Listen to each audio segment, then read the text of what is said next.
कहा जाता है कि आज से करीबन 4.5 अरब साल पहले हमारी धरती बनी और आज ही से करीबन 3.8 अरब साल पहले धरती पर जीवन की शुरुआत हुई। इंसानों ने हजारों सालों से अपने पूर्वजों के निशान खोजते हुए पूरी धरती लांघ दी।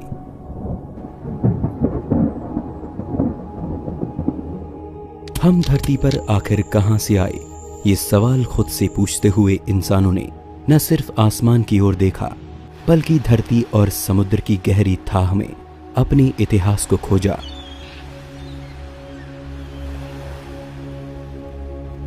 लेकिन प्रमाणों के जरिए जैसे जैसे हम समय में पीछे जाते गए, हमारी हैरानी और जिज्ञासा दोनों ही बढ़ते गए और एक वक्त में आकर हमें मालूम हुआ कि हमारे दूर के पूर्वज अरबों साल पहले धरती की सतह पर मौजूद पानी की गर्म और सुरक्षित पनाह में जन्मे होंगे। लेकिन क्या इस बात पर यकीन करना इतना आसान है?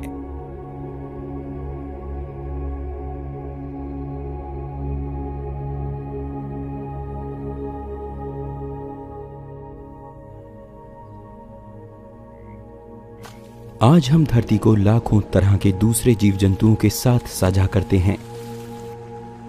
इनमें से कुछ हमारे करीबी हैं जो हमसे मेल खाते हैं, लेकिन कुछ बेहद अनोखे और अलग हैं, इतने अलग कि हमारी और इनकी कुदरत दूर दूर तक कहीं मेल नहीं खाती। लेकिन विज्ञान कहता है कि धरती पर रहने वाले सभी प्राणियों के पूर्वज एक ही थे। इस बात को मानना और इस पर आंखें बंद करके यकीन करना मेरे और आपके लिए काफी मुश्किल है। इसीलिए आज हम एक ऐसे सफर पर चलेंगे जहां हम हमारे पूर्वजों के निशान खोजने की कोशिश करेंगे।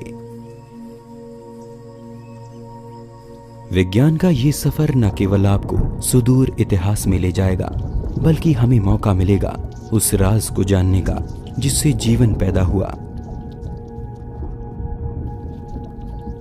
हम अरबों साल पहले धरती के माहौल का नजारा करेंगे।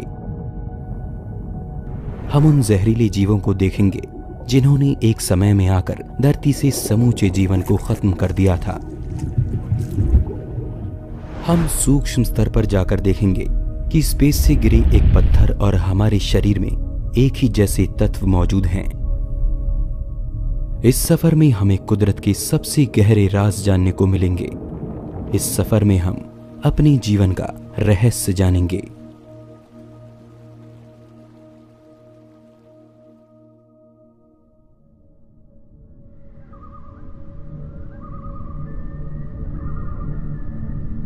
हमारे सफर की शुरुआत होती है कुदरत के एक ऐसे नियम से जिसकी वजह से आज हम और आप यहां तक पहुंचे हैं। यह नियम बेहद कठोर और बेरहम है। इस नियम को हम कुदरत का चुनाव या नेचुरल सिलेक्शन कहते हैं। ये नियम धरती पर आदिकाल से लागू है, तभी से जब यहां जीवन की नींव रखी गई। इस नियम के तहत धरती पर पैदा हुए सभी जीवों ने एक बड़ी लड़ाई लड़ी और जो उसके कहर से बच पाया उसे मौका मिला धरती की खूबसूरत कुदरत का आनंद उठाने का। डायनासोर्स के समय से भी पहले से जीवों में खुद को जिंदा रखने की जद्दोजहद जारी है। कमजोर जानवरों को खूंखार जानवरों ने खत्म किया और खूंखारों को कुदरत के कहर ने। पर इस सब में जो भी प्रजाति अपने आसपास के माहौल से तालमेल बिठाती रही, वही वक्त में खुद के वजूद को बचाने में सफल रही। ऐसा नहीं है कि कुदरत के साथ तालमेल बिठाने में केवल ज्यादा ताकत काम में आई, बल्कि जीवों की समझदारी और खुद को माहौल के मुताबिक ढाल लेने की कला ने ही कुछ खास प्रजातियों को धरती के उस कठोर माहौल में बचे रहने की ताकत दी। जीवों का आकार, उनकी बनावट, रंग और दूसरी खूबियां धरती पर उनके वजूद को बचाए रखने में सबसे अहम साबित हुई। इस बात को कछुए के अंडों से निकले ये नवजात बच्चे बड़ी आसानी से समझा सकते हैं। अभी अभी अंडों से बाहर निकले इन बच्चों को रेत पर चलकर शिकारियों से बचते हुए समुद्र की लहरों तक जाना है। अब इनमें से जो बच्चे कमजोर और सुस्त होंगे वो शिकारियों का शिकार बनेंगे, लेकिन जो बच्चे तेज, फुर्तीले और ताकतवर होंगे वो ही समुद्र की लहरों को छू पाएंगे और फिर समुद्र के पानी में अपने जीवन की शुरुआत करेंगे।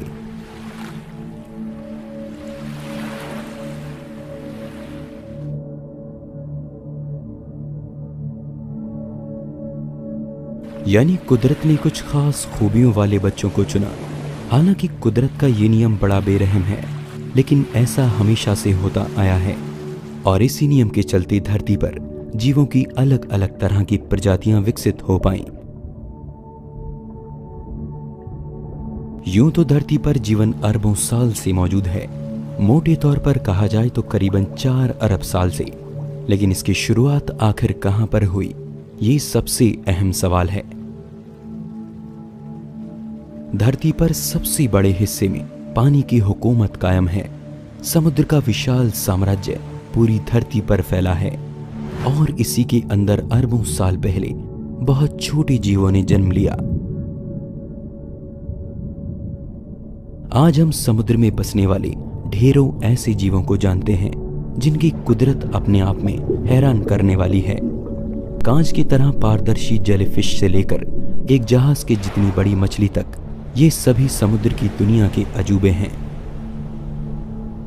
आप, मैं और धरती पर रह रहे सभी जीवों के दूर के पूर्वज कभी इसी पानी के अंदर जन्मे थे।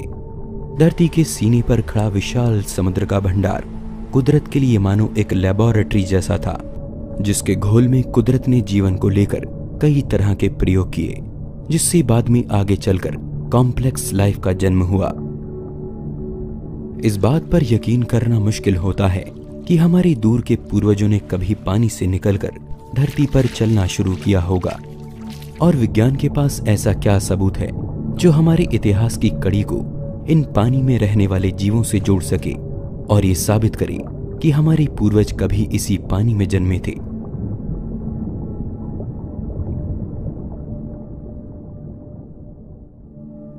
हमारे शरीर के कई हिस्से आज भी उन खूबियों को लिए हुए हैं जो आज से अरबों साल पहले हमारे पूर्वजों में पानी के अंदर विकसित हुई होंगी। ये मैं और आप हैं। जी हां, अपनी मां के गर्भ में इस समय हमारी उम्र केवल 24 दिन की है और इस स्टेज में हमारे सर के पास ये गिल्ड स्लिट्स मौजूद हैं, जिन्हें फेरिंगल पाउचेस भी कहते हैं। हैरानी की बात है कि मछली के अविकसित बच्चे में भी यही गिल्ड स्लिट्स पाए जाते हैं, जो आगे चलकर मछली के गलफड़ों में बदलते हैं, जबकि इंसानों में ये चेहरे, कान और जबड़ों का हिस्सा बनते हैं।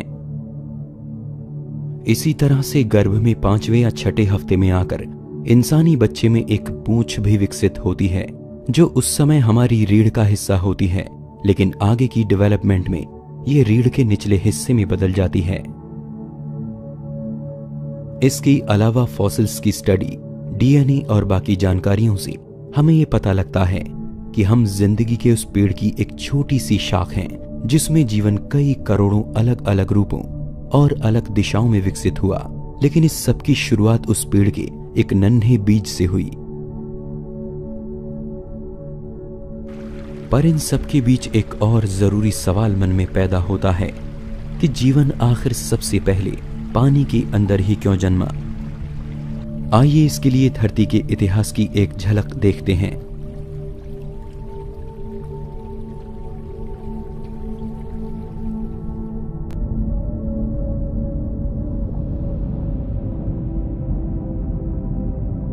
आज से करीबन 3.8 अरब साल पहले इस समय धरती का माहौल बेहद कठोर था। यहां ऑक्सीजन का कोई नामो निशान नहीं था और साथ ही एटमॉस्फेयर भी काफी पतला था। सूर्य की घातक किरणों से बचाने के लिए ओजोन जैसी लेयर भी इस समय मौजूद नहीं थी। जीवन के लिए खतरनाक अल्ट्रावायलेट किरणें हमारे नए प्लेनेट पर बिना किसी रोक टोक के बिखरती थीं। धरती का समूचा माहौल जीवन के पनपने के लिए नामुमकिन सा नजर आता था। समय के साथ धरती पर फटते ज्वालामुखियों और आसमान से बरसते उल्काओं ने धरती की ऊपरी सतह को उथल पुथल कर दिया। बाहरी जगहों में ऐसे भीषण हालातों के मुकाबले धरती पर मौजूद पानी के अंदर कहीं ज्यादा सुरक्षित माहौल था और पानी की इसी महफूज पनाह में जीवन पहली बार धरती पर पनपा। हालांकि जिंदगी धरती पर सबसे पहले किस रूप में पैदा हुई, ये बात अब तक एक रहस्य है।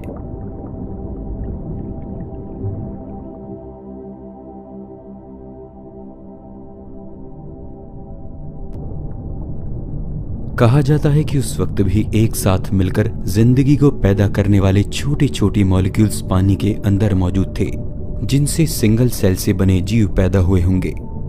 लेकिन धरती पर सबसे पहले पैदा हुए जीवन को समझना शायद इतना आसान नहीं है। इसे एक लाइन में समझाना नामुमकिन है। जीवन धरती पर कैसे आया, इसे ठीक से समझने के लिए हमें विज्ञान के दूसरे पहलुओं पर भी नजर डालनी होगी।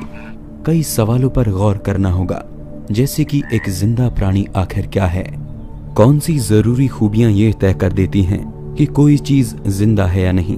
क्योंकि धरती पर कई चीजें ऐसी हैं जिनकी खूबियां हमसे मिलती जुलती हैं, लेकिन वे फिर भी जिंदा नहीं हैं। जैसे कि बादल हमारी तरह एक से दूसरी जगह मूव कर सकते हैं, हमारी तरह अपने आकार को छोटा बड़ा भी कर सकते हैं, लेकिन हमें पता है कि बादल में अपनी कोई लाइफ नहीं है, यानी बादल हमारी तरह जीवित नहीं हैं। और ये सिंगल या डबल सेल लाइफ आखिर क्या है, इनमें ऐसा क्या मौजूद है जो इन्हें जिंदा प्राणी बना देता है।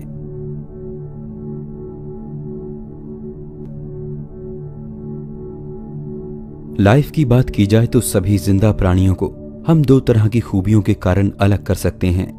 पहले वो जो सिंगल सेल से बने हैं और दूसरे वो जो कई सेल्स के आपस में मिलने से बने हैं। हम खुद खरबों छोटे छोटे सेल्स से मिलकर बने हैं। हमारे शरीर के ये सेल्स इतने छोटे हैं कि 10,000 सेल्स एक साथ एक पिन की नोक पर फिट हो सकते हैं। आसानी से समझा जाए तो कई सेल्स आपस में मिलकर छोटे टिश्यूज को बनाते हैं। टिश्यूज की परतें आपस में मिलकर हमारी बॉडी के किसी खास पार्ट को आकार देती हैं, जैसे कि दिल, फेफड़े, किडनी या स्किन।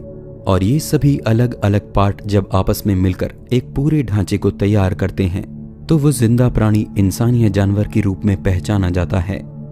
वहीं सिंगल सेल से बने प्राणियों में केवल एक सेल ही उनकी पहचान के लिए काफी है।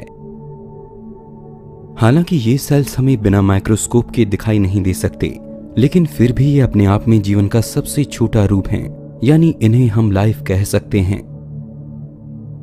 लेकिन हैरानी की बात है कि ये सेल्स भी खुद में सबसे छोटे नहीं हैं, बल्कि इनके अंदर भी इनके अलग अलग हिस्से मौजूद हैं, जिनका काम आपस में बटा हुआ है और जिनकी साझी गतिविधियों से मिलकर बनता है एक सिंगल सेल।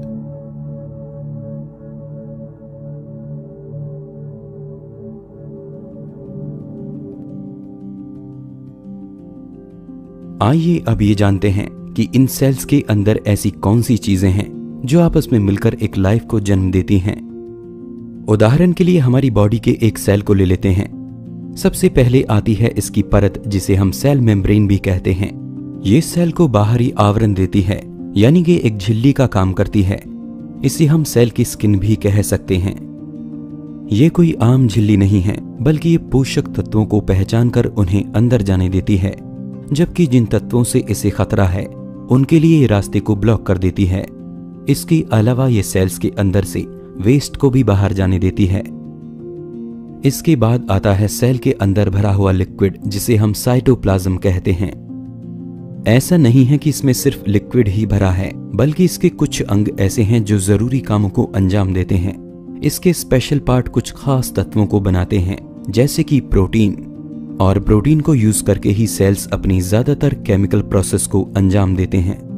इसके कुछ जरूरी तरह के हिस्से खाने के छोटे छोटे मॉलिक्यूल्स को ऐसे मटेरियल में बदलते हैं जो सेल्स की एनर्जी और ग्रोथ के लिए जरूरी है। इनसे बनाए गए पोषक तत्व पूरे सेल में खास तरह की ट्यूब्स की मदद से ट्रांसफर किए जाते हैं। यानी हमारे शरीर में मौजूद सेल्स के अंदर अपना एक सिस्टम है जो हमारे द्वारा खाए गए खाने से जरूरी चीजों को लेकर लगातार ग्रोथ करते रहते हैं। और आखिर में आता है न्यूक्लियस, जिसे हम सेल का ब्रेन भी कह सकते हैं। सेल के बीचों बीच मौजूद ये न्यूक्लियस सेल के कंट्रोल सेंटर की तरह काम करता है। ये सेल की ग्रोथ की देखभाल करता है। साथ ही इसका काम ये भी देखना है कि सेल डिवाइड होकर अपने जैसे दूसरे सेल्स को भी जन्म दे। यानी कि सेल्स अपने आप में इन हिस्सों के बिना जीवित नहीं रह सकता। खुद को जिंदा रखने के लिए जरूरी चीजों को सेल अपने इन्हीं हिस्सों के जरिए बनाता है और ये सभी अलग अलग हिस्से मिलकर एक सेल को बनाते हैं। अब यहां समझने वाली बात यह है कि सेल जो जिंदगी का सबसे छोटा रूप है, यानी जिसे विज्ञान जिंदा मानता है, वो भी अपने अंदर ऐसे जरूरी हिस्सों को लिए हुए है जो इसके लिए काम करते हैं। अब सवाल ये आता है कि क्या सेल को छोड़कर उनके अंदर मौजूद अलग अलग हिस्से खुद में जीवित हैं? क्या अगर हम एक सेल के अंदर से न्यूक्लियस को बाहर कर दें तो क्या वो अपने आप में जिंदा रह पाएगा? क्या न्यूक्लियस, मेम्ब्रेन या साइटोप्लाज्म खुद कोई बिसात नहीं रखते? क्या ये अकेले अपने आप में जिंदा हैं? तो इसका जवाब है नहीं। सेल के ये हिस्से बेशक मिलकर पूरे सेल को बनाते हैं। सेल अपने आप में इन सब के साथ जिंदा कहा जा सकता है, लेकिन अकेले इन हिस्सों की अपनी कोई जिंदगी नहीं है। ये साथ मिलकर ही एक लाइफ के रूप में पहचाने जाते हैं। लेकिन ये सब बातें मैं आपसे क्यों कर रहा हूं? इसका जवाब आपको जरूर मिलेगा, क्योंकि साइंटिफिक तौर पर जिंदगी अपने आप में क्या है ये जानना हमारे लिए जरूरी है। तभी हम इसके गहरे रहस्यों से पर्दा उठा पाएंगे। लेकिन आइए अब हम इन छोटे सेल्स के पार्ट को और गहराई में जाकर देखते हैं। आपको जानकर हैरानी होगी कि सेल्स के ये सभी हिस्से अपने आप में आखिरी सबसे छोटी यूनिट नहीं हैं, बल्कि ये इनसे भी छोटे मैक्रोमोलिक्यूल्स से मिलकर बने हैं। सेल के अंदर के न्यूक्लियस, साइटोप्लाज्म और बाकी दूसरे हिस्से कुदरत में पाए जाने वाले दूसरे तत्वों से बने हैं, जैसे कि कार्बोहाइड्रेट्स, प्रोटीन, लिपिड्स और न्यूक्लिक एसिड। तो क्या ये मैक्रोमोलिक्यूल ही सबसे छोटी यूनिट हैं? जी नहीं, इनका निर्माण भी साइज में इनसे कई गुना छोटे कणों से हुआ है। उदाहरण के लिए प्रोटीन को ले लेते हैं। प्रोटीन हमारे सेल की ग्रोथ के लिए सबसे जरूरी तत्व है, लेकिन ये आखिर बना किससे है? प्रोटीन को तोड़ने पर हमें सैकड़ों या हजारों की संख्या में अमीनो एसिड्स मिलते हैं। ये अमीनो एसिड्स आपस में एक खास पैटर्न में जुड़कर किसी खास तरह के प्रोटीन को बनाते हैं। हैरानी की बात है कि 20 तरह के अमीनो एसिड्स आपस में मिलकर हजारों तरह की अलग अलग शेप में जुड़कर एक दूसरे से बिल्कुल अलग तरह के प्रोटीन का निर्माण करते हैं। तो क्या ये अमीनो एसिड्स हमारे शरीर की सबसे छोटी यूनिट हैं? जी नहीं। सभी तरह के मैक्रोमोलिक्यूल्स साइज में इनसे भी छोटी यूनिट से मिलकर बने हैं। जी हां, आपने एटम्स के बारे में जरूर सुना होगा। एटम्स और इसके पार्ट न्यूट्रॉन, इलेक्ट्रॉन और प्रोटॉन, इन्हीं अलग अलग तरह के एटम्स के मिलने से हमारे शरीर को बनाने वाले ये मैक्रोमोलिक्यूल बने हैं। आइए इस चेन को एक सीधी लाइन में आसानी से समझते हैं। किसी भी जिंदा प्राणी का शरीर अलग अलग हिस्सों के मिलने से बना है, जैसे कि दिल, दिमाग, फेफड़े वगैरह वगैरह। ये सभी अंग टिश्यूज की परतों से मिलकर बने हैं। ये टिश्यूज बने हैं छोटे छोटे सेल्स के मिलने से। इन सेल्स का निर्माण होता है प्रोटीन जैसे एलिमेंट्स से। प्रोटीन बना है अमीनो एसिड्स जैसे मैक्रोमोलिक्यूल्स से, और मैक्रोमोलिक्यूल्स बने हैं अलग अलग तरह के एटम्स के एक साथ जुड़ने से।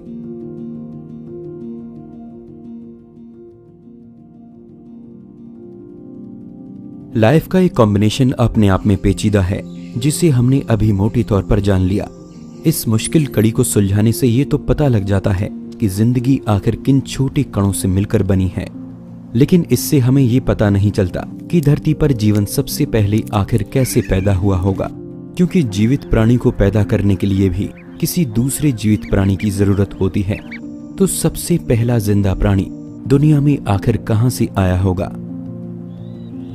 क्या साइंस ये बता सकता है कि जीवन की शुरुआत कैसे हुई?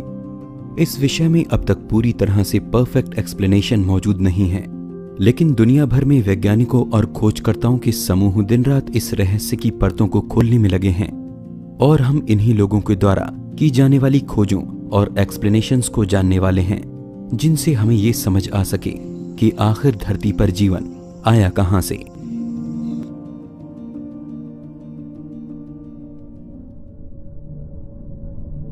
डार्विन की थियरी के हिसाब से जिंदगी का ये रूप अरबों साल पहले एक बेहद सिंपल सी फॉर्म में जन्मे किसी जीव से शुरू होकर धीरे धीरे समय के साथ जटिल होता गया। यानी शुरू में जन्मे जीवों का आकार, उनके अंग और उनके अंदर चल रही केमिकल प्रोसेस समझने में उतनी मुश्किल नहीं थी जितनी आज के जीवों को लेकर हैं। शुरू में उनकी खूबियां और उनके अंदर चल रही गतिविधियां काफी सिंपल थीं, लेकिन जैसे जैसे समय बीतता गया वैसे वैसे जन्म लेने वाले नए जीवों में अपनी पूर्वजों की तुलना में काफी बदलाव आने लगा। उनमें नए अंग और नई खूबियां विकसित होने लगी। आइए इसे और आसानी से समझने के लिए हम साइंस की एक ऑब्जर्वेशन पर नजर डालते हैं। कोई भी जीवित प्राणी जब भी अपनी संतानों को जन्म देते हैं तो पैदा हुई संतानें कुछ नई खूबियों के साथ जन्म लेती हैं। पैदा हुई जिन बच्चों में नई खूबियां माहौल के हिसाब से ठीक नहीं बैठती, ऐसे बच्चों की जीने की संभावना कम हो जाती है। यानी बड़े होते होते ये बच्चे माहौल की कठोरता से हार मान जाते हैं और अपने जैसे बच्चे पैदा करने की उम्र तक मर जाते हैं। आइए इसे और आसानी से समझते हैं। क्या आपने कभी सोचा है कि टिड्ढों का रंग हरा ही क्यों होता है? इसके पीछे एक बड़ी वजह होनी चाहिए। चलिए उदाहरण के लिए मान लेते हैं कि शुरू में कभी टिड्ढों की प्रजातियां एक से ज्यादा रंग की रही होंगी, लेकिन पेड़ पौधों के बीच रहने वाले इन टिड्ढों में ऐसे टिड्ढों को शिकारियों से बचने में मदद मिली जिनका रंग हरा था। हरे रंग के होने के कारण ये पेड़ पौधों के बीच शिकारियों को जल्दी से नजर नहीं आते थे और दूसरे टिड्ढों के मुकाबले ये ज्यादा सुरक्षित रहते।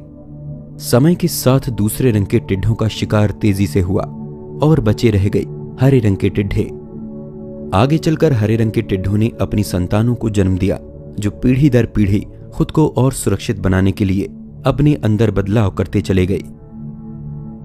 यहां गौर करने वाली बात यह है कि ऐसे बच्चे जो अपनी कमियों की वजह से माहौल से तालमेल बिठाने में सफल नहीं रहे, उनकी संख्या कम होती गई और वो सामान्य पैदा हुए बच्चों के मुकाबले अपनी तादाद बढ़ाने में पिछड़ गए, जिसका नतीजा हुआ कि माहौल से तालमेल बिठाने वाली खूबियों को लेकर पैदा होने वाली प्रजाति ज्यादा संख्या में पनपती चली गईं। इन जीवों की खूबियां आगे चलकर इतनी बदल गईं कि इन्होंने एक नई प्रजाति के रूप में खुद को विकसित कर लिया और इन्हें इनके पूर्वजों से पहचानना मुश्किल होता गया।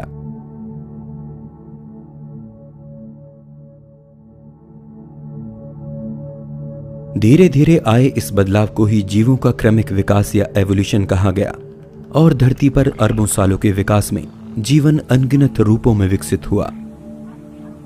धरती पर पाए गए जीवाश्मों के रिकॉर्ड इसकी प्रामाणिकता को और भी पक्का कर देते हैं। फॉसिल्स की स्टडी की मदद से जैसे जैसे हम वक्त में पीछे जाते हैं, जीवों की कुदरत समझने में आसान होती जाती है और इसी के आधार पर वैज्ञानिकों ने यह नतीजा निकाला कि आज से करीबन 3.5 अरब साल पहले लाइफ बहुत ही सिंपल से सेल के रूप में जन्मी होगी। लेकिन अब भी ये सवाल सामने आता है कि सबसे शुरू में पैदा हुआ वो सिंपल सा सेल भी कहां से आया होगा, क्योंकि आज हमारे सामने मौजूद सिंपल से बैक्टीरिया की कुदरत भी इतनी मुश्किल है कि उसका एक स्टेप में पनप जाना नामुमकिन है। यानी लाइफ के इतने सिंपल रूप को भी विकसित होने में कई पीढ़ियों का समय लगेगा। तो सबसे पहले पैदा होने वाले वो छोटे और सिंपल से सेल दुनिया में कहां से आ गए? इस बात का एक लॉजिक ये है कि सबसे पहले पैदा होने वाले ऐसे जीव जो खुद के जैसे जीवों को जन्म दे सकते होंगे, उनका जन्म एवोल्यूशन से नहीं हुआ होगा, क्योंकि इसका कारण आप जानते हैं, जीवों में एवोल्यूशन होने के लिए उनका प्रजनन करना जरूरी है। अगर वो अपनी नस्ल को पीढ़ी दर पीढ़ी आगे नहीं बढ़ाएंगे तो उनमें एवोल्यूशन होगा ही नहीं। इसलिए धरती पर पैदा होने वाला सबसे पहला जीवन आखिर किस रूप में जन्मा था, इस बात को समझने के दूसरे तरीके हमें देखने होंगे। एक आइडिया जिसके बेस पर वैज्ञानिक लाइफ को लेकर नई खोजें कर रहे हैं और जीवन के रहस्य को सुलझाने में कुछ हद तक कामयाब हो पाए हैं। ये आइडिया कहता है कि लाइफ यानी जीवन का जन्म केमिस्ट्री से हुआ। दुनिया में हर चीज बहुत ही छोटे छोटे कणों से मिलकर बनी है, यहाँ तक कि हवा और रोशनी भी। जिस रोशनी को हम देख रहे हैं वो इतने छोटे कणों के आपस में मिलने से बनी है जिन्हें हम अपनी आंखों से नहीं देख सकते।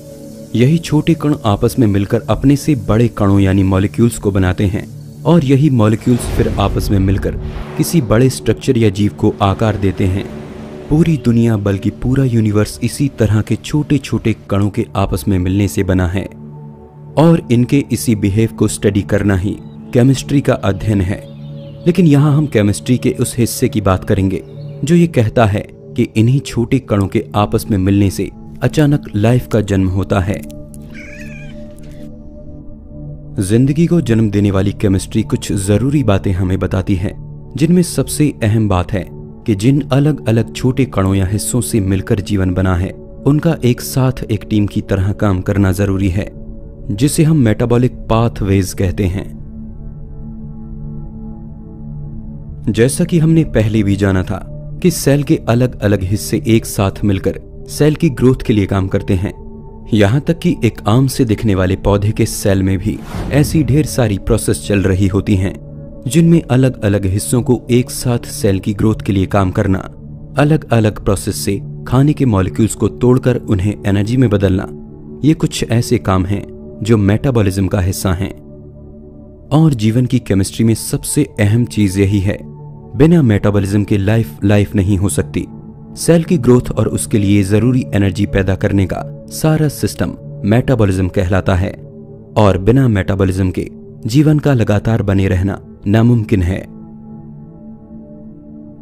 लाइफ की केमिस्ट्री एक और जरूरी बात हमें बताती है कि जिंदा सेल्स कुछ खास तरह के मॉलिक्यूल से मिलकर बने हैं। जिंदा प्राणियों के शरीर को बनाने वाले कुछ अहम तत्व जैसे कि अमीनो एसिड्स, शुगर वगैरह, ये मॉलिक्यूल्स आपस में जुड़ते हैं और अपनी कुदरत से कहीं ज्यादा मुश्किल स्ट्रक्चर का निर्माण करते हैं, जैसे कि जीन, प्रोटीन, सेल मेम्ब्रेन वगैरह। और आगे ये चेन जारी रहती है, जिससे एक लाइफ का जन्म होता है। पुराने समय में यह माना जाता था कि हमारे शरीर को बनाने वाले ये मॉलिक्यूल्स सिर्फ जिंदा प्राणियों में ही पाए जाते हैं। इसके अलावा जीवन से जुड़ी एक और पहेली सभी को परेशान करती आई कि कैसे जिंदा प्राणियों के अंदर होने वाली सारी गतिविधि उसे जिंदा बनाए रखती हैं। पुरातन विज्ञान के लिए ये बातें अनसुलझी पहेलियों की तरह थीं। वे इसके पीछे किसी रहस्यमयी ताकत का हाथ मानते थे। लेकिन 1828 में फ्रेडरिक वॉहलर नाम के जर्मन केमिस्ट ने लैब में यूरिया का निर्माण कर दिखाया। यूरिया जो कि हमारे पेशाब में पाया जाता है, लेकिन जीवित प्राणी के शरीर द्वारा बनाया गया एक तत्व लैब में किए गए प्रयोगों से बन सकता है। ये बात उस समय विज्ञान में जीवन की समझ को लेकर एक नया मोड़ लाई। हमारे शरीर के ऐसे तत्व जिनके बारे में ये माना जाता रहा कि उनका मिलना केवल जीवित प्राणियों में ही मुमकिन है, यूरिया के लैब में बन जाने से इस बात को चुनौती मिली और एक नई तरह की थ्योरी सामने आई। जीवन को बनाने और उसे चलाने के पीछे किसी रहस्यमयी ताकत का हाथ नहीं, बल्कि केमिस्ट्री का हाथ है। कुदरत में मौजूद अलग अलग तत्व आपस में मिलकर कुछ ऐसे केमिकल रिएक्शन करते हैं जिनसे जीवन का जन्म होता है, और उसी के जैसे दूसरे केमिकल रिएक्शन पैदा हुए उस नए जीवन को सरवाइव करने के लिए जरूरी चीजें मुहैया कराते हैं, जैसे कि एनर्जी। आधुनिक जगत में लैब में कई तरह के मॉलिक्यूल्स और सेल्स की एक्टिविटी को बना लिया गया है, जिसने जीवन से जुड़े उस रहस्यमयी ताकत के कॉन्सेप्ट को लगभग खत्म कर दिया है और सबको सुझाया है कि कुदरत में पाए जाने वाले बेजान तत्वों के आपस में मिलने से एक जीवित प्राणी का जन्म हो सकता है। खोजकर्ताओं ने हाल ही में जीवन के लिए कुछ ऐसे ही जरूरी तत्वों को मीटेरॉइड्स के अंदर भी खोज निकाला है, जैसे कि अमीनो एसिड और शुगर। चट्टानों के जो छोटे टुकड़े पत्थर के रूप में स्पेस से आकर धरती पर गिरे, उनके अंदर जीवन के लिए जरूरी तत्वों का पाया जाना इस बात का सबूत है कि ऐसे खास तत्व पूरे ब्रह्मांड में हमें कहीं भी मिल सकते हैं, और शायद ये अरबों साल पहले भी धरती पर मौजूद थे। हैरानी की बात है कि कुदरत कैसे कुछ बेजान तत्वों से जो खुद में जिंदा नहीं होते को आपस में मिलाकर एक जिंदा प्राणी को पैदा कर देती है। विज्ञान ने इसके अलावा एक और प्रोसेस खोजा है जिसमें कुछ खास तरह के मॉलिक्यूल्स को एनर्जी सोर्स के साथ छोड़ दिया गया, और कुछ समय बाद उन्हें देखने पर यह पाया गया कि वे सभी बेजान मॉलिक्यूल एनर्जी का इस्तेमाल करते हुए एक दूसरे के साथ मिलकर अपने से बड़े और कुदरत में कहीं ज्यादा पेचीदा मॉलिक्यूल्स को जन्म दे रहे हैं। समय गुजरने पर लैब में किए गए प्रयोगों ने यह भी साबित किया कि केमिकल रिएक्शन की एक पूरी चेन कुदरत से मिले हालातों के हिसाब से खुद ही जन्म लेती है, और जिंदा सेल्स की तरह उनके अंदर भी एनर्जी को जनरेट करने का एक प्रोसेस तैयार होता है। इसी तरह की खोजों में वैज्ञानिकों ने कई तरह के कुदरती चमत्कार भी देखे, जिसमें कुछ खास तरह के मॉलिक्यूल खुद ही एक साथ मिलकर सेल की मेम्ब्रेन जैसी शेप में जुड़ते हैं। कुछ तो इस तरह के स्ट्रक्चर भी बनाते हैं जो दिखने में हमारे डीएनए के धागों जैसे लगते हैं। यानी जीवन की कठिन पहेली की कुछ कड़ियां हमारे हाथ लगी हैं, लेकिन विज्ञान ने जीवन का आखिरी राज जान लिया है, ये कह देना भी गलत होगा। इस पर अभी काम चल रहा है। जीवन सबसे पहले आखिर किस रूप में धरती पर आया होगा? क्या उसकी कुदरत आज के जीवन जैसी थी? ये कुछ सवाल आज भी विज्ञान के लिए बेहद मुश्किल पहेलियां हैं। कैसे कुछ खास तरह के बेजान तत्व आपस में मिलकर एक टीम की तरह काम करने लगते हैं और अपने साझे काम की पेचीदगी को इस हद तक ले जाते हैं कि जेनेटिक कोड जैसे बेहद मुश्किल सिस्टम का जन्म होता है। कुछ इसी तरह अरबों साल पहले भी हुआ होगा, जब पानी की उस सुरक्षित पनाह में बेजान मॉलिक्यूल्स के आपस में मिल जाने से अचानक एक जीवित प्राणी ने जन्म लिया होगा। और यही प्राणी धरती पर जीवन के उस पेड़ का बीज साबित हुआ, जिसकी करोड़ों अलग अलग शाखों पर जिंदगी अरबों सालों में खरबों पत्तों के रूप में जन्मी। हमने अब तक जाना कि कैसे पानी के अंदर सबसे पहले जीवन पनपा होगा। सबसे पहले जन्मे सूक्ष्म जीव जो आगे चलकर धरती पर बसने वाले सभी प्राणियों के पूर्वज साबित हुए। और इन्हीं जीवों में किसी गहरे समुद्र या किसी झील में हमारे जटिल डीएनए बनने की पहली कवायद शुरू हुई होगी।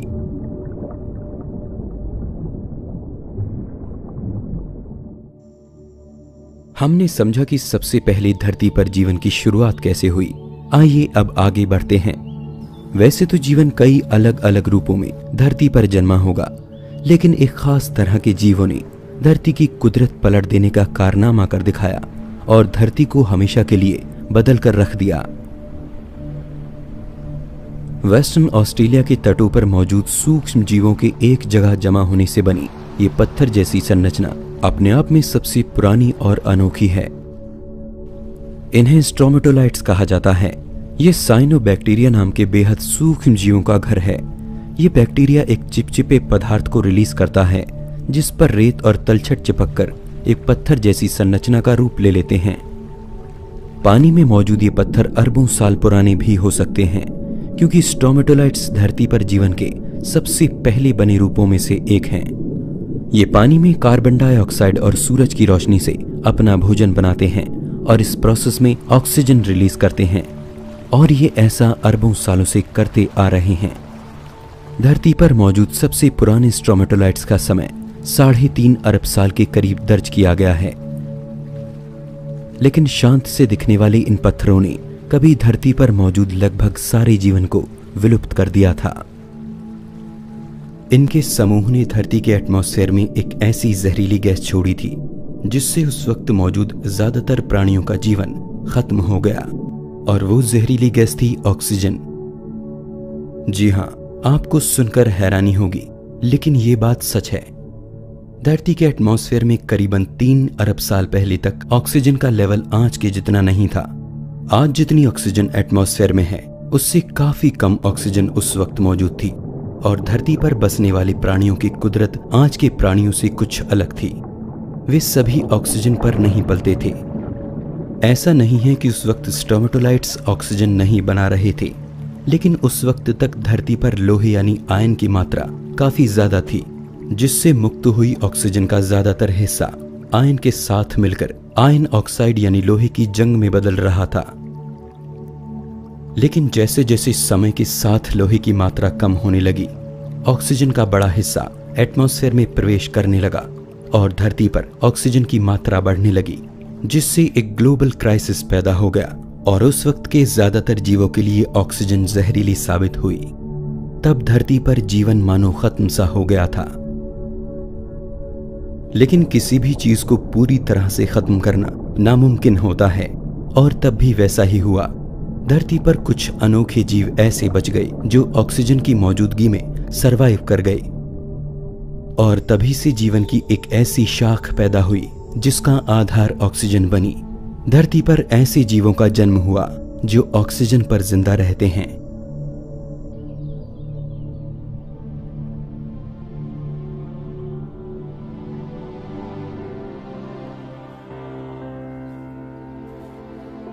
ऑक्सीजन पर पलकर ही धरती के इतिहास में बेहद अनोखे और अद्भुत जीव पैदा हुए, जिसमें लाखों साल पुराने 2 फीट तक के कीड़े, 100 फीट लंबे डायनासोर्स और 90 फीट बड़ी ब्लू व्हेल तक शामिल है। अरबों साल पहले आए एक बदलाव ने धरती की कुदरत को बदल कर रख दिया और धरती पर जीवन एक नए सिरे से पनपा।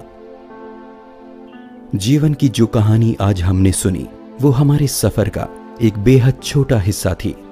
हमसे लगातार सवाल पूछते हमारे जिज्ञासु दिमाग में अभी कई प्रश्न और हैं जिनके नए सफर हमें आगे भी तय करने हैं। सोचिए कैसा होता अगर धरती पर ऑक्सीजन की जगह किसी दूसरी गैस पर जीवन पल रहा होता। क्या वो जीव हमारे जैसे होते? और यदि जीवन बेजान चीजों के मिलने से बना है तो ब्रह्मांड के दूसरे कोनों में वो किस रूप में होगा?